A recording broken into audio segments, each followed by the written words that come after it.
It is regarding the isolation of this so-called virus. A lot of people are asking, they say, well, look, all we can find is viromonkey kidney cells that they cultured it in and compared to a computer simulation. There's no evidence of COVID actually existing. Yeah. What did people die from? Well, pneumonia that wasn't treated, etc. There's many different answers for that.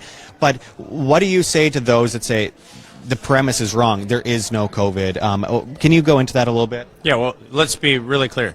There's not a novel coronavirus, and there has been no coronavirus test done on anybody at all, no matter if you go back to December of 2019 in China or fast forward to any day that you want now. We are testing in RT-PCR protein and viral fragments. We are not testing for a virus. There is no novel virus. There is no test for a novel virus. There is no novel virus. Even on GISAID, which is the phylogenetic trees of what's called the genomes that have been sequenced and put up on the public servers, on every one of them, not a single one of them is a full-length intact anything. What it is a series of simulations where essentially puzzle pieces are put together, and people say, we think this is roughly what the genome is. So there is no thing called a virus.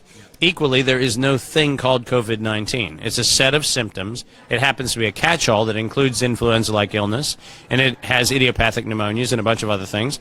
And the fact of the matter is, all those things are actually, in fact, part of the human condition, have been part of the human condition. And if we look at all-cause mortality, it turns out that one place that you can look, which I always look, is whether or not we had excess life insurance benefits paid out over the last 22 months. And the answer is no. Now, if you're going to tell me that this alleged virus, this alleged disease, is smart enough to pick the uninsured, you got something really wrong with your brain. Because the fact of the matter is, if we really had a financial consequence for this particular event, we would have seen it in life insurance financial statements, and we don't, which means that there wasn't excess death. That's a really important thing to get out there.